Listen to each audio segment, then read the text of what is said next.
सरिता बहू, सारा काम निपट गया रसोई का? हाँ मम्मी से निपट गया।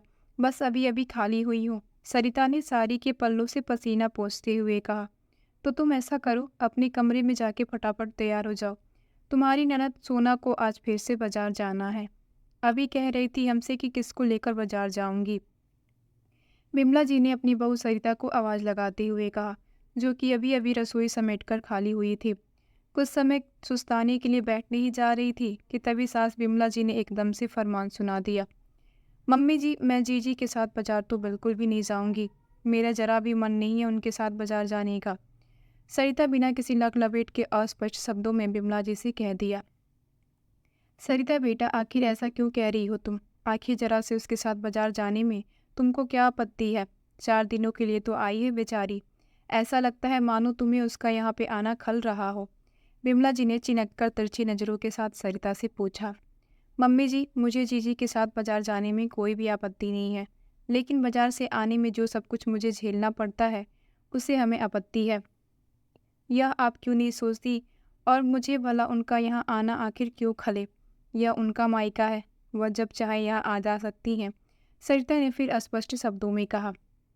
ऐसा भी क्या अनोखा झेल जाती हो बाजार से वापस आकर? जरा मैं भी तो सुनूं। बिमला जी ने फिर से गुस्साते हुए कहा। मम्मी जी, जब से मैं इस घर में ब्याह के आई हूँ तब से आपको तो रसोई के काम से कोई लेना देना है नहीं, चाहे कोई मेहमान आए या रिश्तेदार। खैर, इससे भी हमें कोई आपत्ति नहीं, लेकिन जब से जीजी अपने दोनों बच्चों के साथ आई हैं तो काम स्वाभाविक रूप से ज़्यादा ही बढ़ गया है।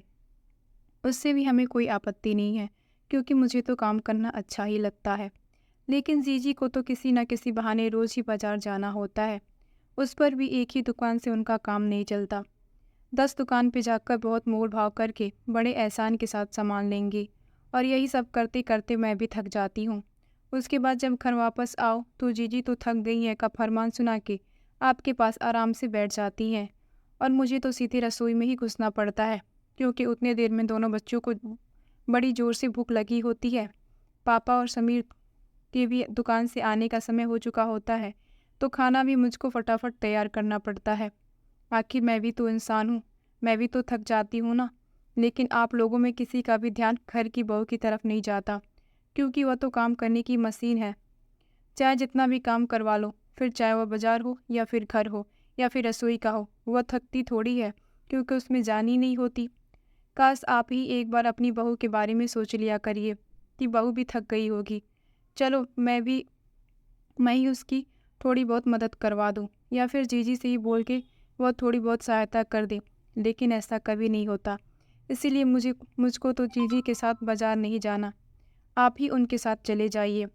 इसी बहाने थोड़ा टहलना भी हो जाएगा और आपको भी कुछ समझ में आएगा। सरिता के मन का दर्द आज उसकी जुबान पे उतर आया था। अभी सरिता की शादी बीते साल नवंबर में ही हुई थी, और गर्मी की छुट्टियों में उसकी ननद दोनों बच्चों के साथ यहाँ पर आ गई थी। अब तो सोना को रोज ही किसी खरीदारी के लिए बाजार जाना होता है, क्योंकि उसकी शादी कस्बे में हुई थी और उसका मायका शहर में था। और उसके साथ कहीं ना कहीं उसके मन में ये भी लालच रहती थी कि यहाँ पर वह जितना ज़्यादा से ज़्यादा सामान खरीदेगी उतना ही वह फ़ायदे में रहेगी, क्योंकि वहाँ पर वो जो भी सामान खरीदेगी वह उसके पापा और भैया की जेब से जाएगा, क्योंकि मम्मी तो उसके रुपये दिए बिना मानेगी नहीं। और इसी चक्कर में वह ज़बरदस्ती अपने भाभी सरिता को भी लेकर जाती थी, और लौट कर खुद तो आराम से बैठ जाती थी, लेकिन सरिता की आफत आ जाती, क्योंकि उसके आते ही सास ननद और दोनों बच्चों की तरह तरह की फरमाइश शुरू हो जाती। कभी पकौड़ियाँ बना दो, तो कभी चिला बना दो, तो कभी इडली सांभर बना दो, और फिर डिनर की भी जिम्मेदारियों का बोझ सरिता के कंधों पे आ जाती। लेकिन पिछली बार जब सरिता बाजार से वापस आई थी तभी उसने सोच लिया था वह अब सोना के साथ बाजार तो बिल्कुल भी नहीं जाएगी, चाहे कितना भी कोई कहे। बिल्कुल सही सही कह रही हो सरिता बेटा तुम। सोना की ये आदत सचमुच बहुत अजीब है। 10 दुकान घूमने के बाद, बहुत मोल भाव करने के बाद सामान लेती है। और हाँ, रही बात काम की, तो मैं भी अपने दो दो नंदों और उनके बच्चों के आने के बाद परेशान हो जाती थी। जब तक वो लोग वापस नहीं जाती, एक पैर पे चक्कर गिरने की तरह घूमती रहती थी। जब वो लोग वापस जाती थी तभी मैं चैन की सांस ले पाती थी। लेकिन पता नहीं क्यों हम महिलाएं सास बनते ही अपनी परेशानी को भूलकर बहू को भी परेशान करने लग जाती हैं। लेकिन अब नहीं, अभी तुम सोना के साथ बाजार जाओ, नहीं तो बुरा मान जाएगी। लेकिन मैं पीछे से सारा काम करके रखूँगी, तुमको कोई दिक्कत नहीं होने दूँगी। बिमला जी ने सरिता के सर पे बड़े प्यार से हाथ फेरते हुए बोली, सॉरी मम्मी जी, मुझे माफ़ कर दीजिए जो मैंने इतना ज़्यादा बोल दिया। लेकिन बाज़ार से लौटकर मैं सचमुच बहुत ज़्यादा परेशान हो जाती थी। बस इसीलिए सब कुछ मेरे मुँह से निकल गया। सरिता हाथ जोड़कर बोली, नहीं बेटा, सॉरी की कोई बात नहीं। तुमने बहुत अच्छा किया, क्योंकि मन में बात रखने से मन परेशान करता रहता है और मन में नफ़रत की भावना घर कर जाती है और समय के साथ यही सब छोटी छोटी बातें बड़ा रूप ले लेती हैं। तुम निश्चिंत होकर बाजार जाओ, अब तुम्हारी सास सब कुछ संभाल लेगी, बिमला जी ने सरिता को आश्वस्त करते हुए कहा। और जब सरिता बाजार से लौटकर आई तो उसे रसोई में सब कुछ तैयार मिला। अब तो सरिता सचमुच बहुत ही खुश हो गई। थैंक यू मम्मी जी, सरिता भावुकता से बिमला जी के गले लिपट गई।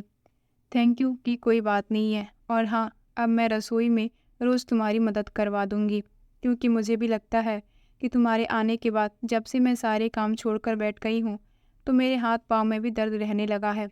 खाना हजम नहीं होता सो अलग, और शरीर भी धीरे धीरे भारी होता चला जा रहा है। अब यही गलती मैं बिल्कुल नहीं करूँगी, क्योंकि कहा भी जाता है व्यस्त रहो मस्त रहो। बिमला जी ने फिर से अपनी बात रखते हुए कहा, अरे वो मम्मी जी, फिर तो हम दोनों माँ बेटी एक साथ सारा काम करेंगे और साथ में खूब सारी गपशप भी। फिर तो खूब मज़ा आएगा और काम भी चुटकियों में निपट जाएगा। सरिता ने बड़े प्यार से बिमला जी के गले लगते हुए कहा, हाँ सही बात है बेटा। और कुछ ही देर में दोनों सास बहू आराम से बातें करते हुए रसोई में काम कर रही थी। तो दोस्तों, इस स्टोरी को लेके आपकी क्या राय है, नीचे कमेंट करके ज़रूर बताइएगा। और वीडियो अच्छा लगा हो तो कृपया वीडियो को लाइक करें, और हमारे चैनल पर नए हैं तो कृपया चैनल को सब्सक्राइब करें। धन्यवाद।